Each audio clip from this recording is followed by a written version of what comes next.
The Master Phil in Your Corner podcast is brought to you by philross.com. Books, videos, Master Phil's survival strong living supplements, as well as self-reliance and performance enhancement presentations. It is also brought to you by the Body Bell Method, workshops and certifications, the world's only kettlebell, bodyweight, and dynamic tension system that carries continuing education credits for trainers, instructors, coaches, doctors of physical therapy, and chiropractors. In-person and virtual options are available. Please visit bodybellmethod.com. Greetings and welcome to another episode of Master Phil in Your Corner. This is episode number 129, and we're going to be focusing on the College Football Players Association.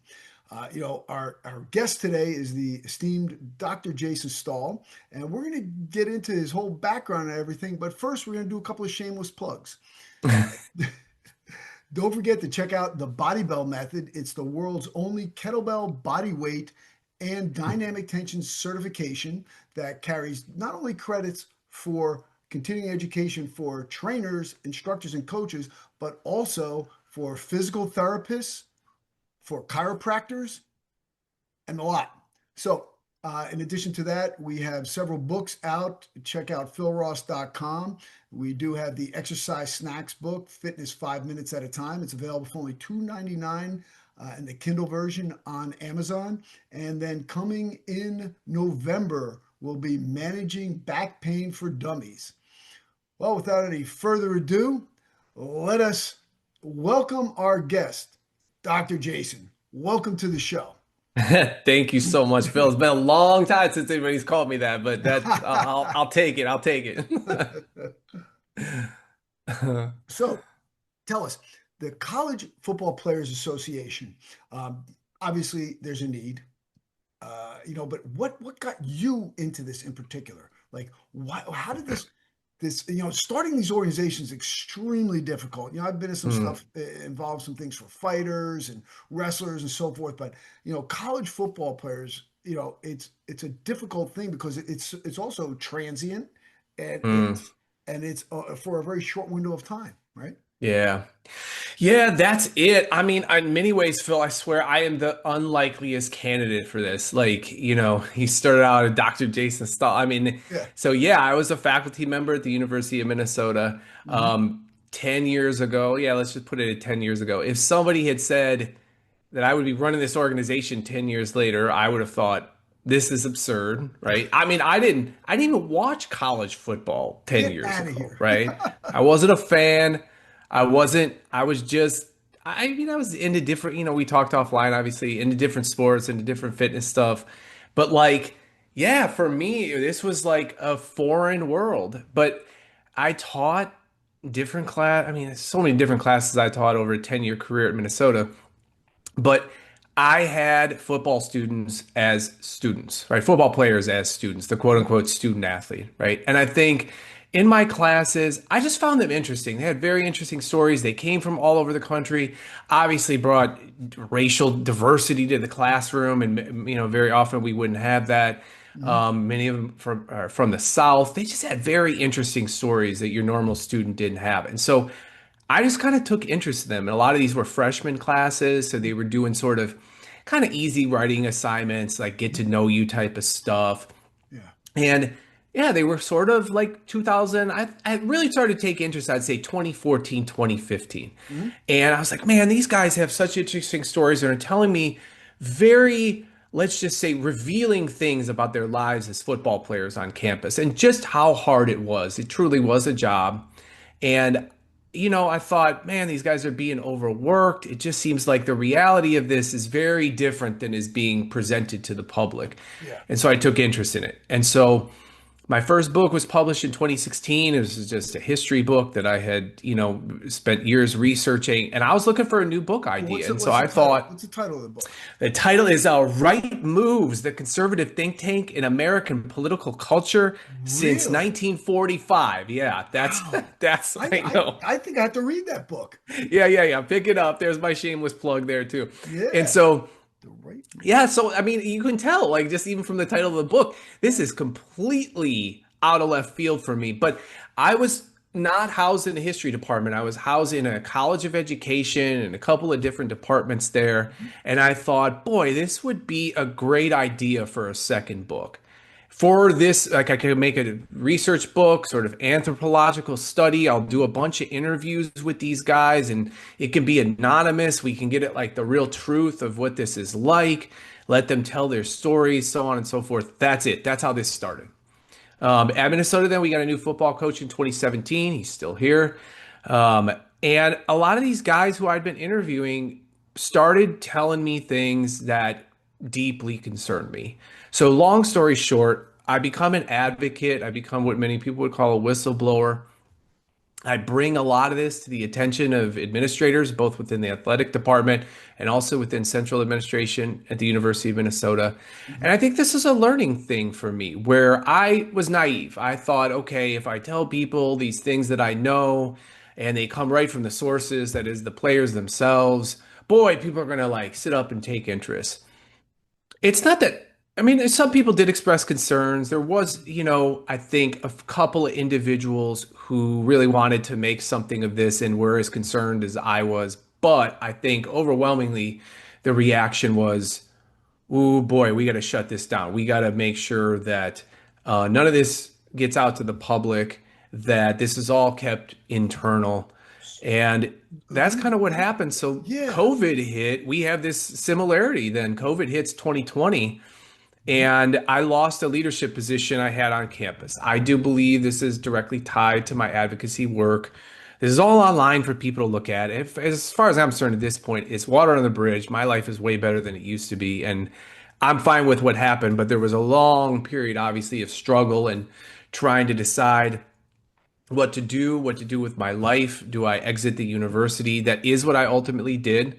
And so that COVID summer 2020, Mhm. decided I'm going to become an advocate. I'm going to write about these things that I know at Minnesota. And that's what I started to do with my newsletter. Everybody can look up my newsletter, Jason Stahl's newsletter, and see some of those stories that I told about the Minnesota players that I had. But also during that summer, Uh-huh. college football players nationwide stood up in a movement for the first time and basically said, why are we the only undergraduate students who are coming back to campus?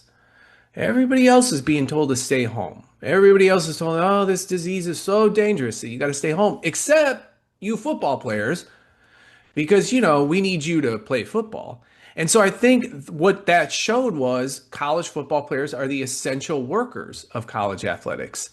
If they don't work, the whole thing doesn't work. The Gotcha. athletic department goes bankrupt. So their labor became, I think, visible to all just in terms of how valuable it was and visible to themselves. And then one of the things then they said during that summer, Justin Fields, Trevor Lawrence, many of the leaders of that movement said, we need a college football players association. I, as an advocate, said, yeah, that's a great idea. I did not think I was going to be the one to do it. Um, but I think 2 weeks later, like maybe end of August, I'd say, I really started to realize like this is going to be a Twitter phenomenon. If if nobody, if everybody's, because it's like, oh my goodness, everybody has stopped talking about this. Yeah. And so my background, I mean, I've worked for labor unions. Worked in political campaigns. I'm a political historian, an institutional historian, a policy historian. I felt like I could do this. I don't necessarily want to do it, but I could do it. And I wrote about it for a year, from summer 2020 to summer 21, as I was also telling all these Minnesota stories. Summer of 21, so we're coming up on our 4-year anniversary here next Mhm. month. And I had a friend who was an advisor to the organization at the time, Michael Shue. I'll forever shout him out. He was a former regent to the University of Minnesota who was very supportive of my advocacy work. And he said to me, are you ever going to do this? Or are you just going to write a newsletter the rest of your life? And so it sort of pushed me to do something that maybe I didn't necessarily want to do, and I needed a little push to do it. And yeah, here we are 4 years later, organizing past, present, and future college football players, with those current players really sort of eyeing the idea of collective bargaining on their behalf. There you Yes. go. There's a story. There's so many questions. I don't even know where to start, but I'll just start with the first one that popped into my head. Yeah. Was there any particular student, any particular incident that really stuck out in your mind and made you get into it? That's number one. Number two was, I want to talk about the resistance that you faced in academia. I don't know if you realize or not, but I'm also a college professor. So I did know I've that. been there. And Yeah. I'm still there. So Yeah. let's tell everyone that. So what was it? Was there a particular incident or a Yeah. series of incidents that spurred you to say, "Hey, somebody's got to do something, and this somebody has to be me"?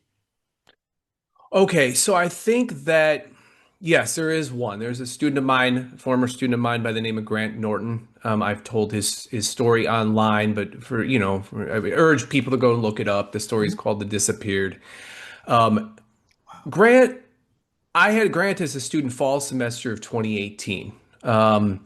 The coach had been around for a good year and a half at that point. I'd already submitted, correct, yeah, I'd already submitted one round of reporting about things that I thought were obvious violations of NCAA policy, were obviously um, borderline abusive. Oh wait, can you hold right And there? Can you hold right yep, there? So yeah. you file this report to, and who do you file it to?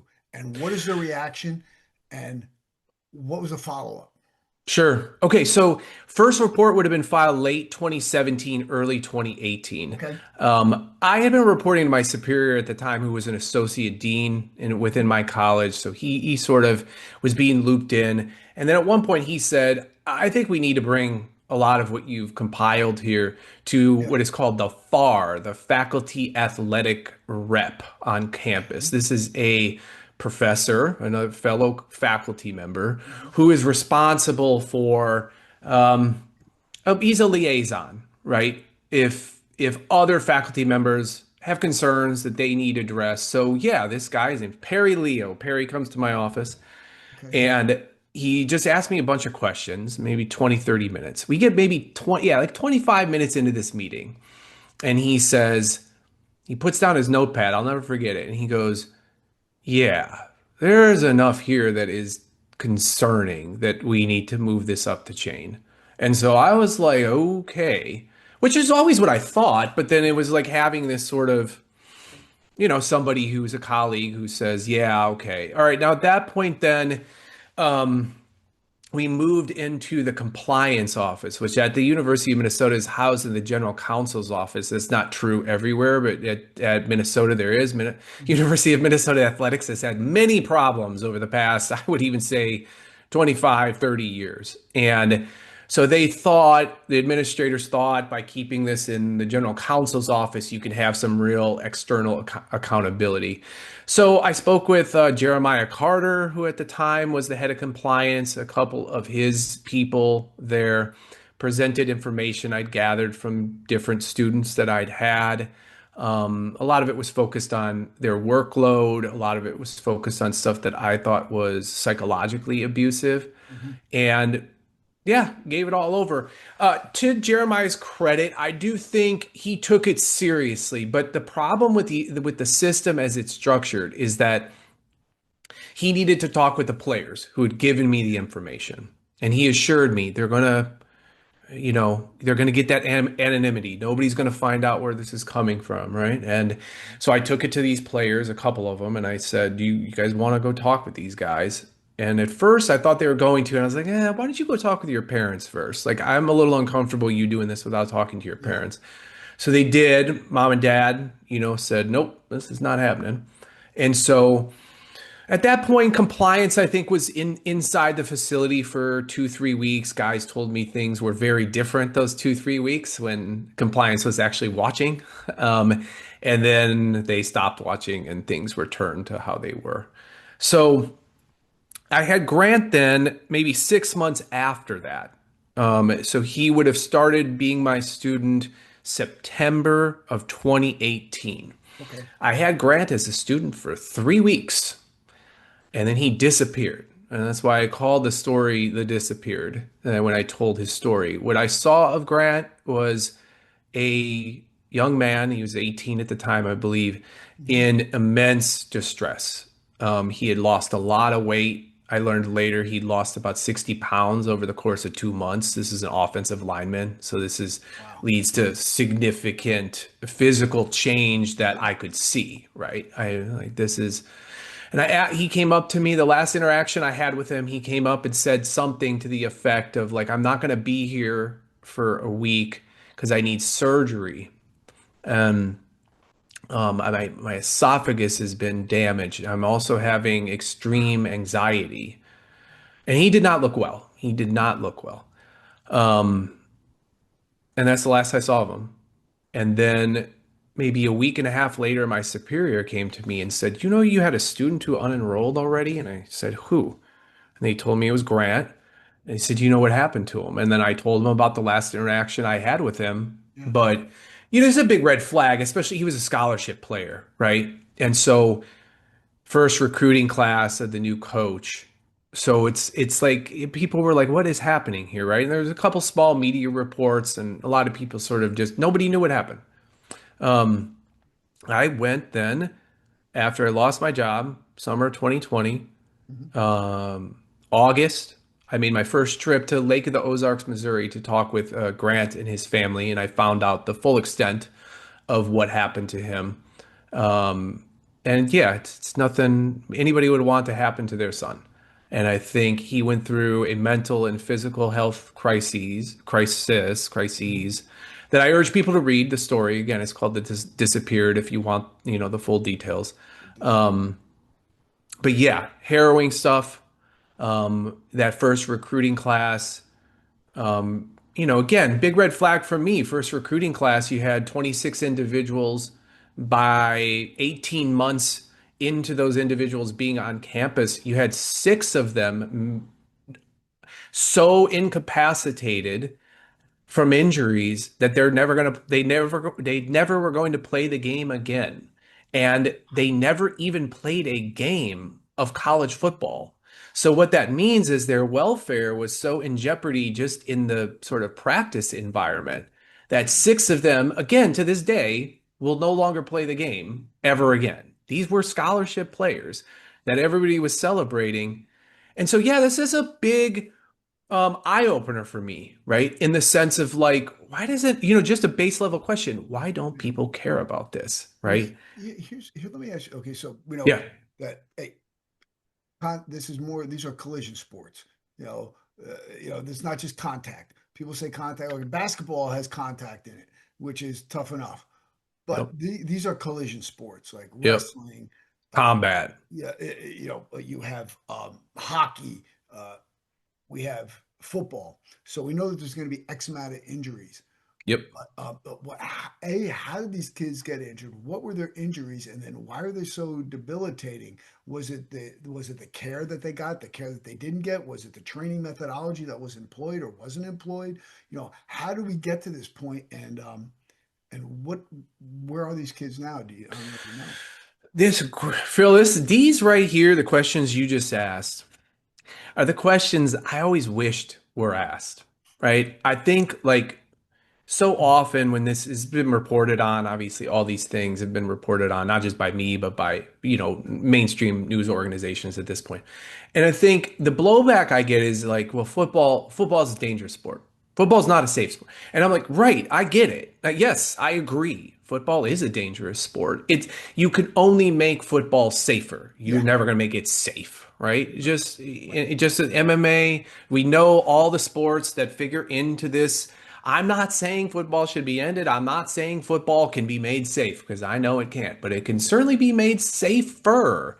Yes. And I think this is what the revelation was for me is that you look at the NFL and you look at what the NFLPA has done and collective bargaining have done to make the practice environment safer. Because look, if someone had a career-ending injury from a game occurrence, we would lament this. We would say, like, I can't believe that guy's career ended, right?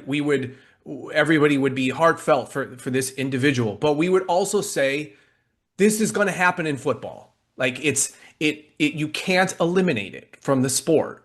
And every player knows you can't eliminate it from sport and that it is a risk that you're taking into account that you might have a game time injury that ends your career.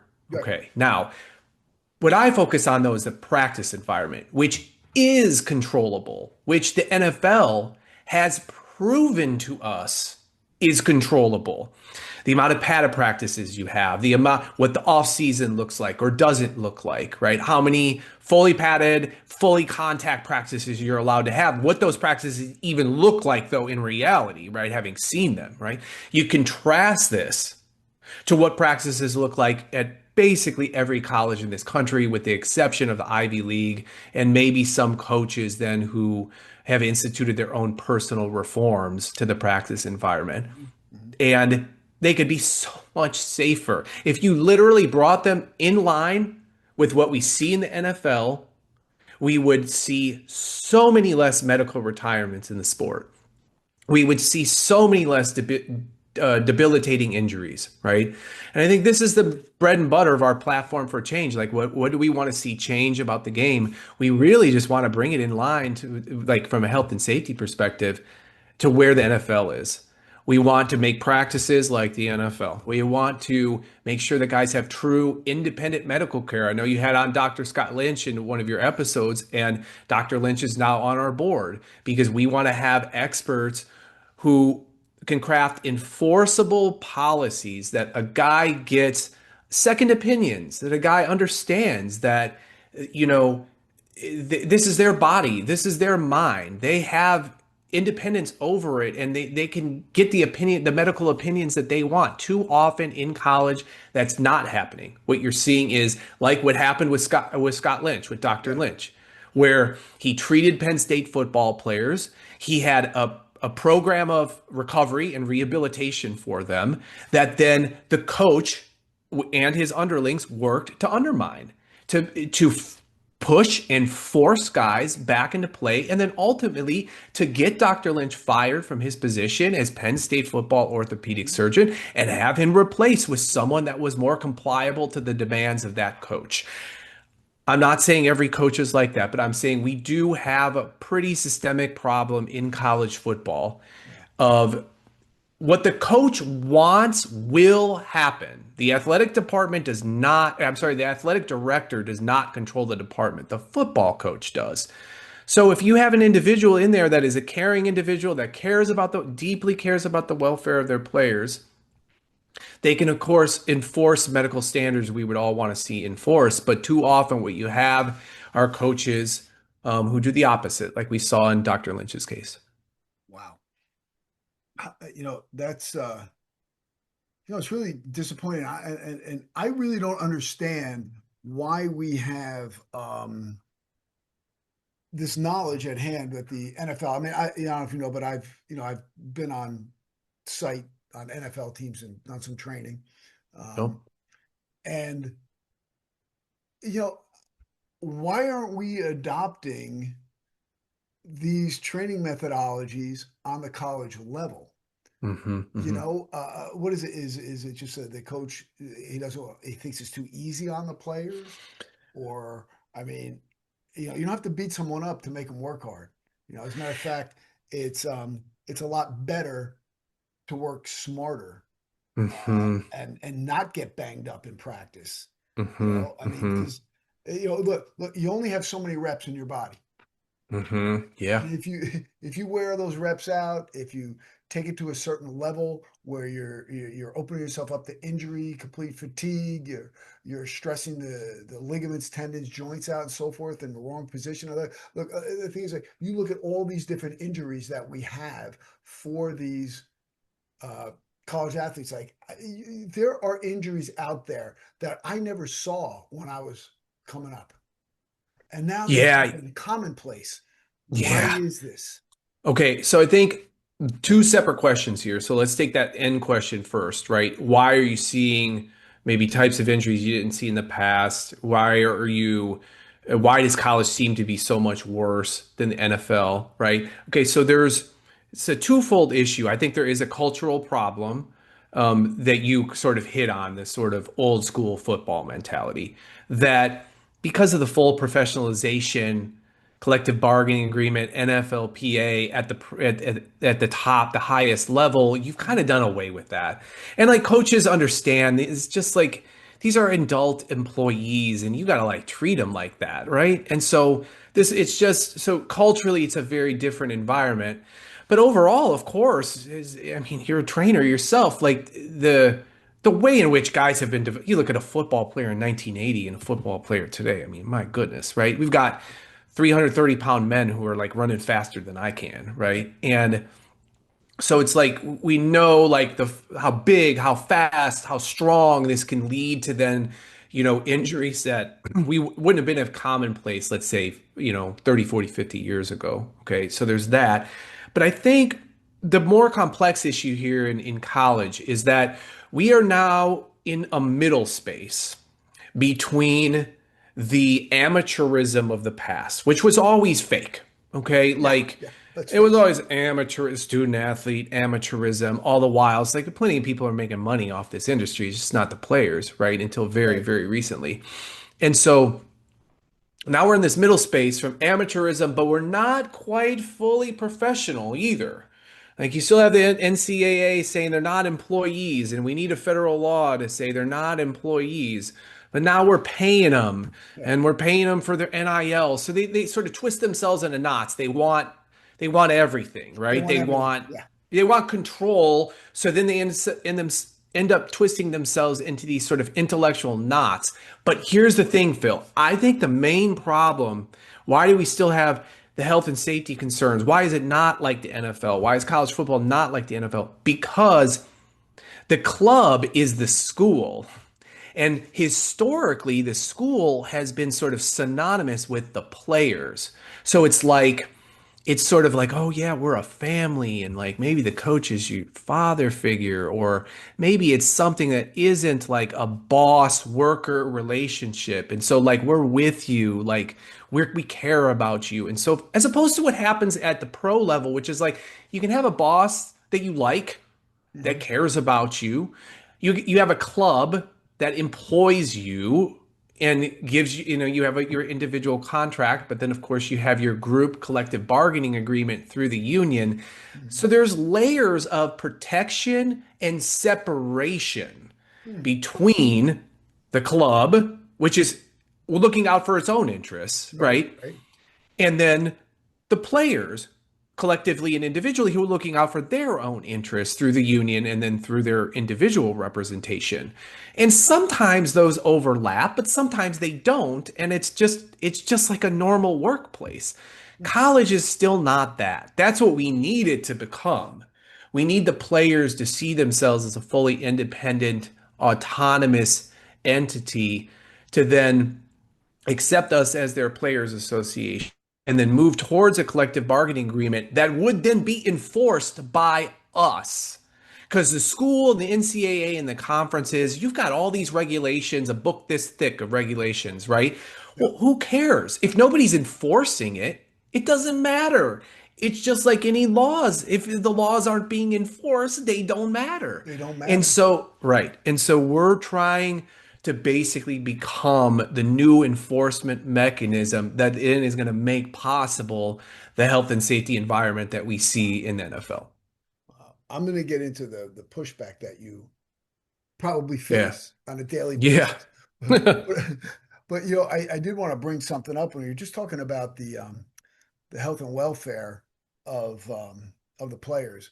I don't know if you probably have these statistics as well, where you show that the incidence of non-contact injuries, in particular ACL tears, so forth, Yeah. on artificial turf Turf. is 27% higher than on natural. Yep. Why do we still have I don't know. artificial turf when we know? And here's another thing too. What isn't like the those little rubber beads that are in there? I know. What's the What is it? toxicity of those? You Oh know, God, like, I know. I mean, and the other thing is this.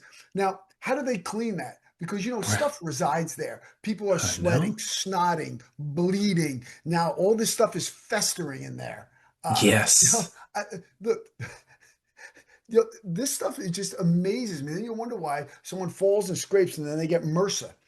you Yep. know, and there's so many things wrong with this type of turf. And you know why they have it? Because it's cheaper.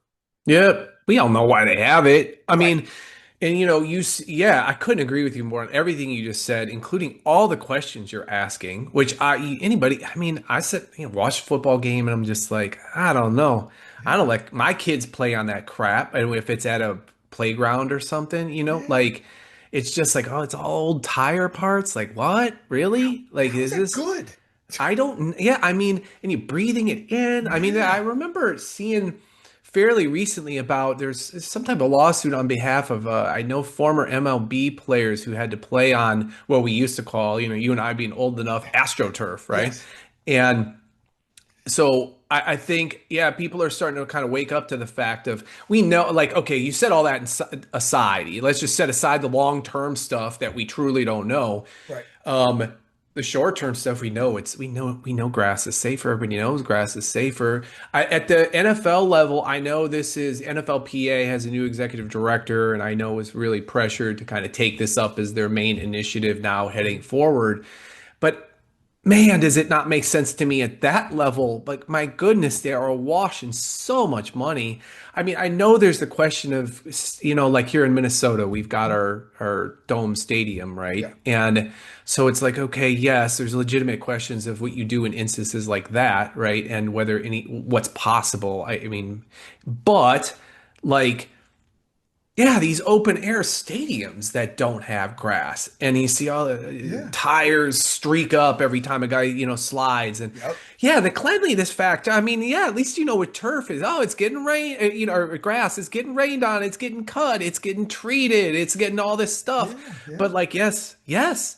I Yeah. mean, of course, it's at college. Just was organizing players 2 weeks ago at a state that shall remain nameless, and.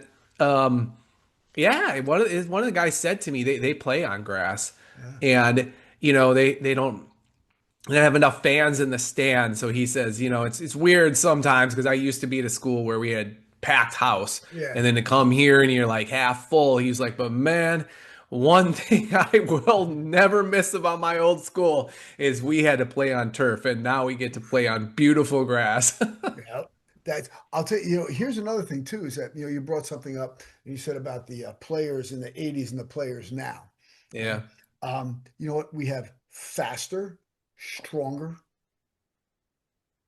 better trained athletes, right? yeah, So here's another problem with the AstroTurf, or however, the artificial turf. yeah. The turf, yeah, I know, yeah. I'm used to calling it I AstroTurf. know I'm the same way every time. I'm like, I remember Like, first time people were saying yeah. turf, and I was like, you mean AstroTurf? Yeah. Like, yeah, yeah, right. And the thing is that, we have these bigger, stronger athletes, right? Now, they're making these cuts, turns, and pivots Yeah, on the turf, and you react, it's quicker. So the body is not meant to be able to go that fast and then get caught, as opposed to being on turf. It's going to slow it down a little bit on grass. Natural grass is going to slow it down a little bit and yeah. also give. It's going Mm. to tear. It's going to Cushion. give. Right. Where the thing that's going to give will be those ligaments. How do you have this guy who's built like a beast, okay? Yeah, Incredible condition, running down the field, makes a cut and blows his knee out? How is yeah, that even possible? Why? yeah, It's yeah, because the human body is not meant to be able to go that fast and that yeah. and that direction change, whereas the natural turf would slow that down a little bit. And look, these are microseconds. And see, a lot of people don't realize, unless you competed or trained on a very, very Mm, high level like that, you don't mm. realize that those little micro tears, when they happen to Mm. someone, a larger and faster and stronger, it can become Yeah, devastating. yep. I mean, yes, this is, I mean, what you're getting at here, though, is Because yeah, I've had these conversations with players. I was an athlete, but I was not an athlete at a high level, right? At all. I played lots of different sports, but never, I don't know what it's like to compete at the highest level, right? And so I have this is why I make it my life. It's like, oh, people are like, oh, he wasn't an athlete. It's like, well, yes, but also like I've had more conversations with football players than you have, I Yeah. assure you, because I'm way over 1,000 conversations at this point. And this is where, it's like I just had a conversation about turf and grass 2 weeks ago. Just had it, right? And like, this is what we want the Players Association to be for, because it's like, Yes. if you don't have a, because like the NFL, who knows what's going to happen with the next CBA negotiation, and NFL, NFLPA, in regards to this issue we're talking about, right? But they at least get to address it in those Mhm. negotiations. Mhm. At least they have an entity, the NFLPA, through which to push for it. What do college football players have? And again, I would say, what do college athletes have? Because our former vice president, she very good friend, she was with us for 4 years. Still a good friend of mine. She just had to leave the organization because of a shift in her work life. And she was an athlete herself. She played lacrosse. Okay. And two ACL tears, both on turf. You know, it's like she's like, yeah, it's completely different. So it doesn't matter the sport we're talking about here, Right. right? If you're playing at the highest level, it really seems like it's just not meant for people who are that at that level of play, Yes. right? It's not. Like it, It's not. and everybody kind of sort of knows it, but yet here we are because of, I guess, Mhm. cost. But even like at the pro level in college football, these are NFL football, most popular sport in the United States, Yep. obviously, right? Second most popular sport in the United States is college football. Yeah, I mean, you could really make. I actually have made the case to people that I think college football is the most culturally powerful sport in the United States, I'd agree. because it's like, well, okay, if you live in and around Chicago, maybe you're a Bears fan, right? Well, what if you don't? What if you live in South Dakota? Well, there's no NFL team there, but you know what's there? South Dakota State There University, you go. and the stands are packed, right? So every geographic area in this country has some college football team that is important to them. If you go all the way down to the JUCO level, the junior college levels, and Mhm. all the way up to the highest level of play, and so they're awash in money. And the idea that we can't convert, particularly at the NFL level, the idea that you can't convert to grass, my Yeah. goodness. I mean, come on, That's ridiculous. It's ridiculous. inexcusable. It Uh, really is it, truly inexcusable. look, That's you know correct. the statistics. I teach on a college level sports first aid. Hmm. I have the Yeah. statistics. They're there. Well, Yep. nobody else has this? Yeah. No, everybody knows. Oh, we need another study. I mean, come on. I think this is, We I don't need mean, another study. again, I know that, NFLPA, a new executive director came in, no labor experience, no labor organizing experience, is going to head this union. Yeah, I was like, I don't know. And came in and, I think, he was making noises about adding another game and so forth. Maybe that'd be just fine. And you could tell that players got to him, because then a few months later, it's like, ooh, yeah, that extra game is a no-go. And what we really want to be talking about is converting all these fields to grass. Yep. And because it's just, think how many games these guys play. And at the college level, they just expand whatever the hell they want, because there's no players association. We're trying to be that players association, but we're not yet.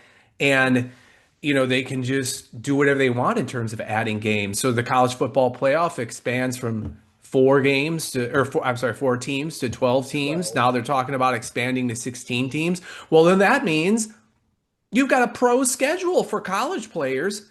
If you're the sort of last into a 16 team playoff, I mean, my goodness, you're going to play as many games as you're going to play in the NFL in one season. Oh, yeah, yeah. No negotiation with the players, no bonuses. I mean, again, like if the NFL, if you make it to the playoffs, if you make it to the Super Bowl, you get bonuses Yeah. because you're working more. Hello, Yeah. Yeah. like that is not Oh, happening at the college level. oh, the colleges get more money, though. Oh, hell yes, they Yeah. do. I mean, Yeah. you Yeah. have you have I mean, I just want to make sure people understand here who don't follow college football and are watching this. Like, four-team NFL, I'm sorry, four-team college football playoff. That's what we used to have. Four teams, okay? If you everything, media rights, tickets, merchandise, whatever, everything all taken together brings in $700 million. Four-team playoff. We're not talking about regular season. We're talking about the four-team playoff. Okay, you expand to 12 teams, which they just did for the first time this Yeah. past season. Double that. So now we're at 1.4 billion or so. Wow. Okay, that's just the postseason for just football, college football. Okay, So so now they're talking. you can't take a couple of bucks and throw it on to the field. But see, this is the thing I'm telling you right now. Yeah. This is the message we carry to players. It's like, guys, if you get organized, that's the only way you can demand your fair share from these revenues. Because right now, to the extent that they think you deserve revenue sharing, they want to dictate to you what that revenue sharing looks like. And it's not until you come together in a players association that you're going to be able to have real input, a real collective voice, a real collective bargaining process, and of course, God willing, a CBA at the end of it, collective bargaining agreement. So let me ask you now, how many college players are there now, and how many do you have in the organization? Okay, so I mean all levels of play. Okay, so let's break this Well, down. let's, yeah, All break right. it down a little bit because you Okay. had one, Right. you had Okay, so here's what everybody has to know. There are over 900 college football programs in this country. wow.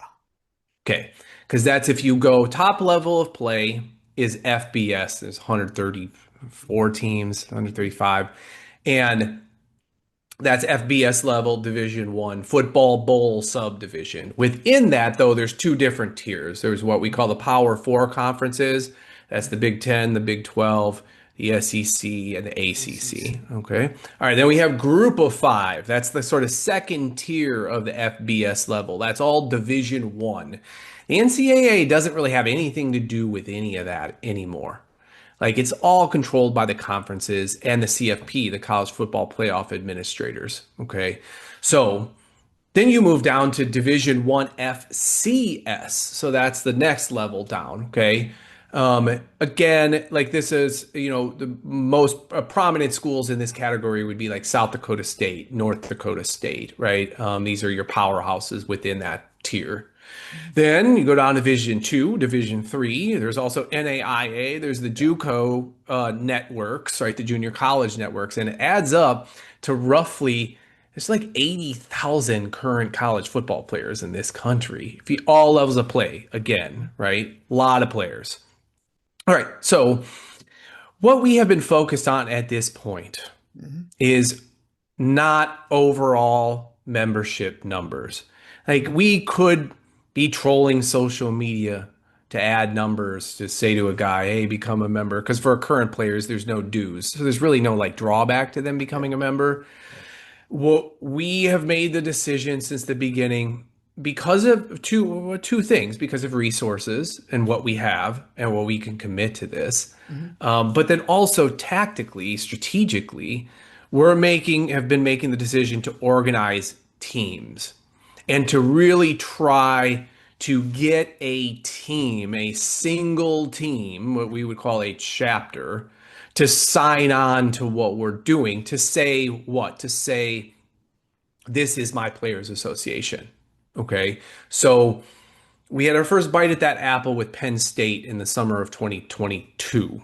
Okay. So obviously Dr. Lynch's case, we had leaders in Penn State. This didn't work out. We did not get Penn State as our first chapter. We got about half the team signed up while I was there the summer of 2022.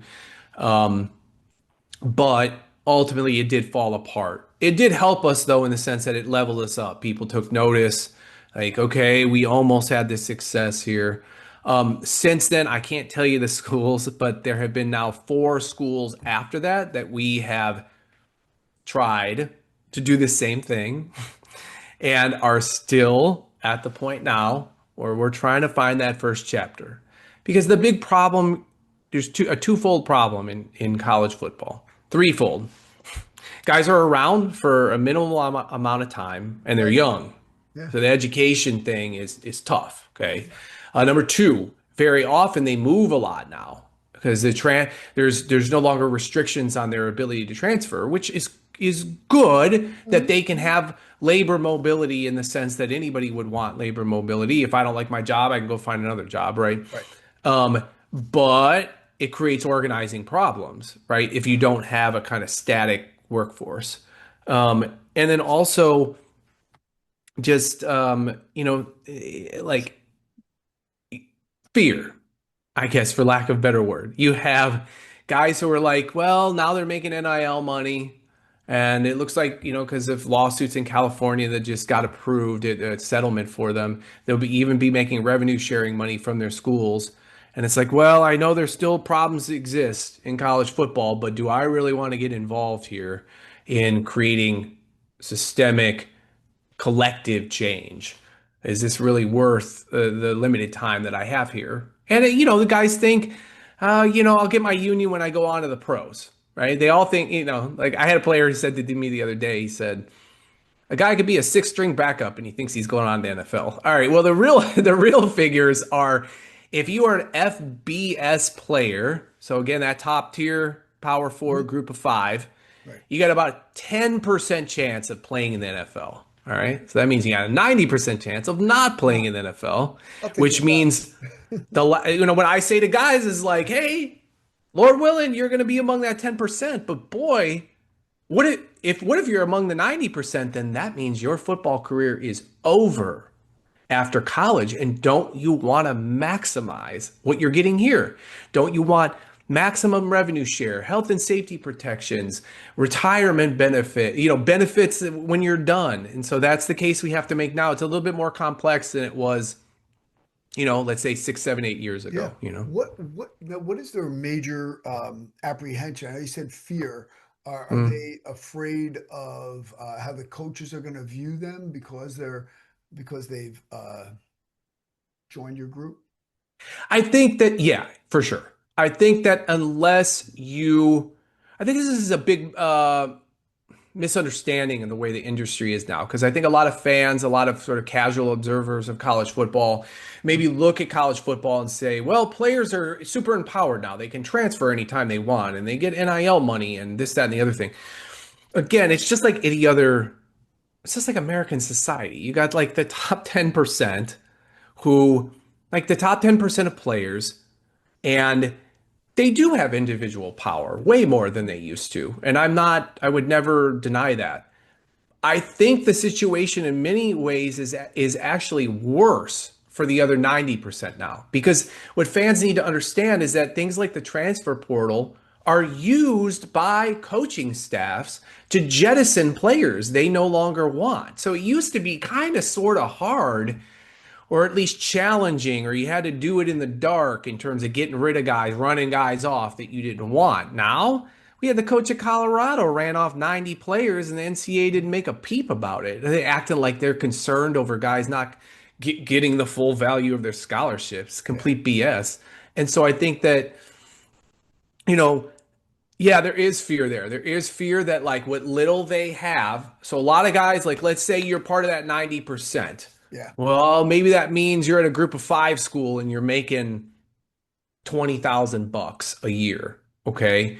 But you're like, well, what am I going to do? I'm going to organize and maybe it gets better for guys 3 years from now, Like, do I really want to rock the boat for something like this? So, yeah, it's a very complex conversation that we're having to have with those current players about organizing and stepping out and doing something that is very scary. I had a player I spoke with 2 weeks ago, who were trying to get to be a team level organizer for us.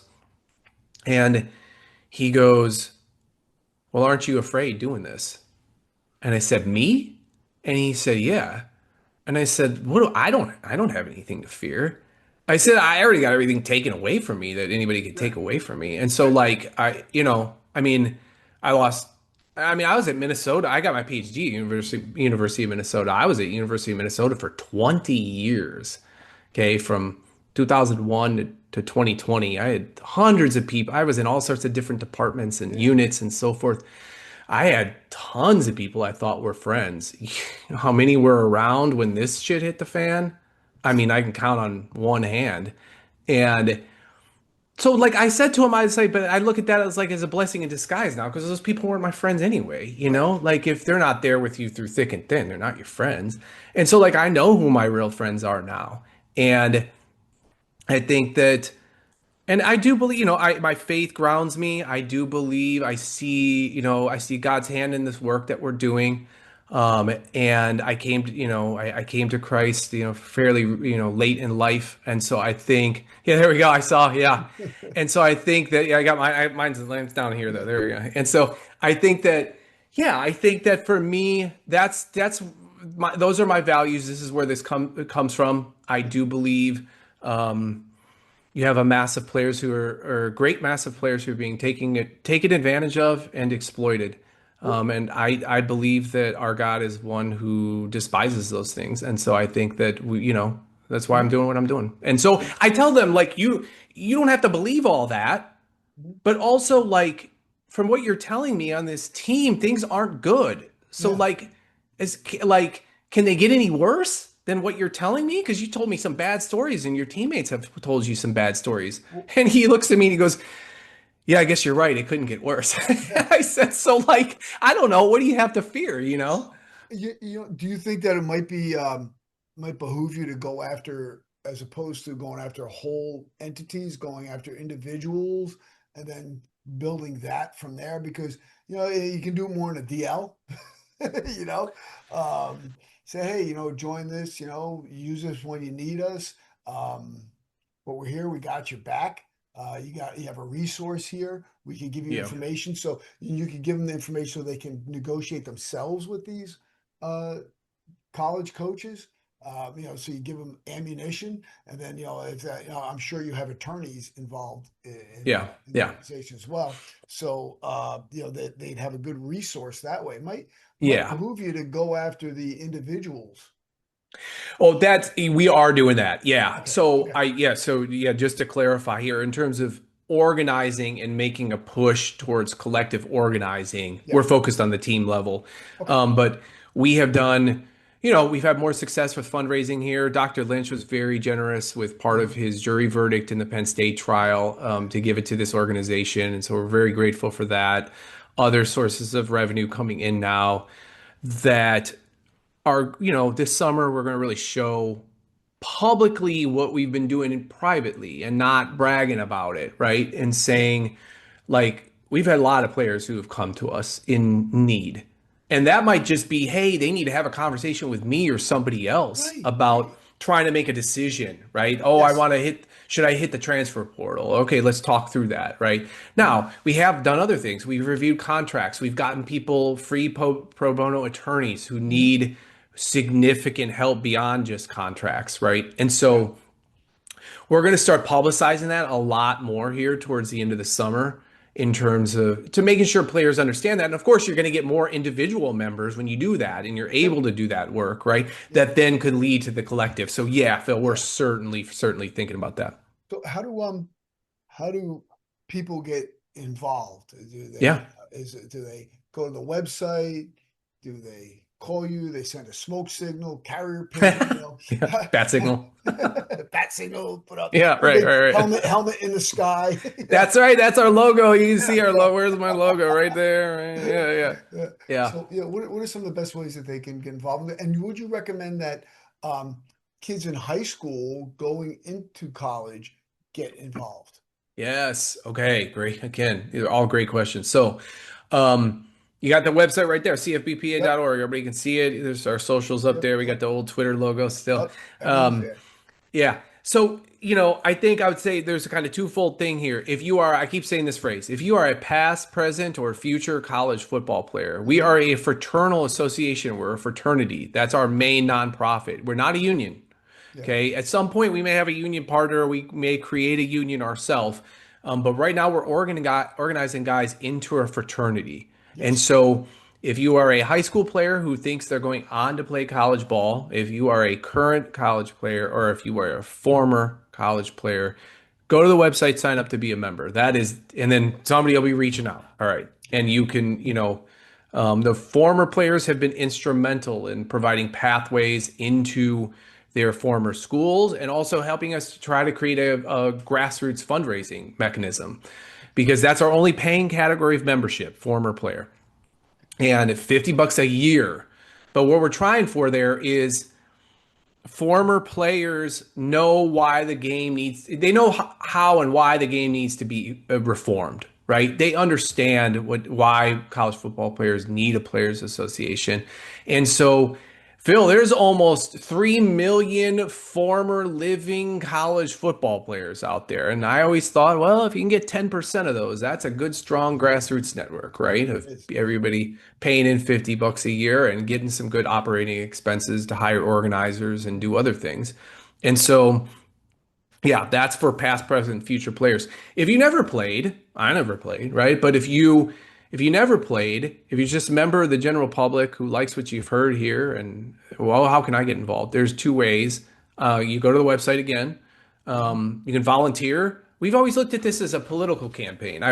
I'm a political historian. We look at this Mhm. like, oh, we're running for president or Right. something, right? And like, you got to get everybody involved. We're trying to create a grassroots movement. And so, members of the general public, you can do two different things. You can volunteer at our Mhm. website, and there's certain things you can help out with, and then obviously donate. The donations would go to a 501c3 charitable arm that we Mhm. have, so they're completely tax deductible. It's called the Institute for College Football Research and Education.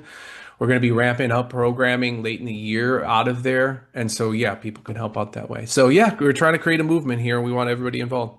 Wow. Excellent. Excellent. Well, we got great ways for people to get involved. And the other thing is, you wanted people to look at that article that disappeared. And what was the Yeah. name of the individual on that again? Yeah. The disappeared, and his name is Grant Norton. I should let everybody know because just to give a timeline, Grant was my student in, again, fall semester 2018. So that Yes. means he would have been 18 about at that time. So now he's in his mid 20s. Um, I went and How's he now? visited. What's that? How's he now? Yeah, I'll let everybody know because you wouldn't necessarily know reading that story. Um, so then I visit him and his family in late summer and well, I should say August, twice in August of Hmm. 2020. The Hmm. story is published in October of 2020. Okay. Um, he yeah, and we've been in touch ever since. And I think to this day he's told his story. He told his story to me, and then I Mhm. wrote that story. But he's never spoken. I do hope one day he feels comfortable speaking and telling his story in his own words and here or podcast or whatever it is. But yeah, he's doing better now. So he's married and he has his first child. Okay. Good. Good. And I talked about in the story, he works. His family has a boat shop down in Lake of the Ozarks, Missouri, which All I right. think is absolutely beautiful place to live. He works there. Yeah. So yeah, I hope to close the story, and I feel like the story is still open here, in part because the University of Minnesota to this very day has ignored Grant's story and has never. That story has been viewed probably or listened to probably close to 100,000 times, and they have never made one comment about it and one comment about what happened to him. I remember his dad said, because it was like they never even sued. They could have. They never even sued. They're a pretty wealthy family, and I think just decided, you know, it's not worth the ordeal, and decided not to bring a lawsuit. And Grant's dad said to me, he said, really, we just wanted somebody to acknowledge it Yeah. and like just be a human about it, Right. apologize. I mean, maybe that goes back to one of your questions here about the resistance in academia. For all the talk in academic circles of social justice over the past decade, whew, Yeah. man, you do this work and you really realize it's just all talk. There's no reality behind it. So Yeah. I don't it's a see any of shame. those. I don't see any of those programs working anywhere. Mm-mm. Nope. But that's No, it's okay. all talk. That's for another, yeah, that's for another That's podcast. another episode. We could definitely go down that rabbit hole very, That's very, right. Yeah, very yeah, easily. yeah. But hey, Jason, thank you for coming on. It was great to have you here, and giving people a nice education on Yeah. this aspect of college sport. Um, and guys, if you want to get in touch, we have all of the different uh, websites. I'm going to post them for the audio. They'll be posted in the description. But we have the CFBPA.org. I'm sure you can get to everything from there. And again, Jason, thank you for coming on. And let's wrap it up. Any Yeah, last man. words? Thanks for having me, Phil. This has been great. Yeah, and I just hope somebody listens to this and wants to get involved, go check it out. All right. Thanks again, man. All right.